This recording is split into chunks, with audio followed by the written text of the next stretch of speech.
د نصاب آسان حساب چې کوم دی په دې دور کې د ټولو نه آسان حساب دا دی چې په دې دور کې کچري یو ورور مسلمان سره نارینه زنانه سره 88,000 روپۍ 88,000 روپۍ موجود وي نو لہذا په دې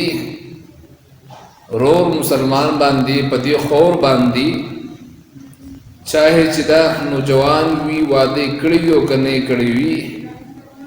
نو په دې باندې قرباني سره واجب ده دا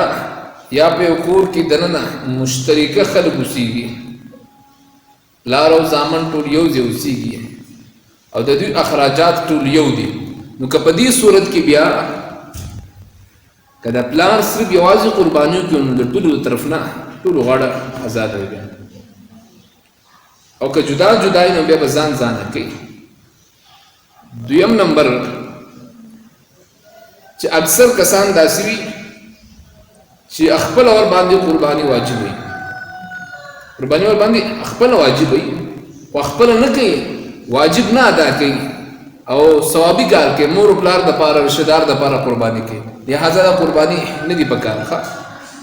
خپل واجب د دې داسې مثال دی لکه یو سړی جمعات ته راغی او داسې وکړو او بس نیت یې وتړل 2 رکعاته نفل یې وکړل او فرض یې پاتې شو سړی په مخه لاړ نو لہذا پکار دا د یو ورور مسلمان ته چې په هغې باندې خپله قرباني واجب وي نو هغه دې خپله وکړي ثوابي دی بیا نه کوي که وسره سي ثوابي دی مو کې پلار د دې مو کې مور ته دې مو کې د جناب محمد رسول الله صلی الله علیه وسلم د پاره دې مو لکه څنګه چې علي رضی الله تعالی عنہ کول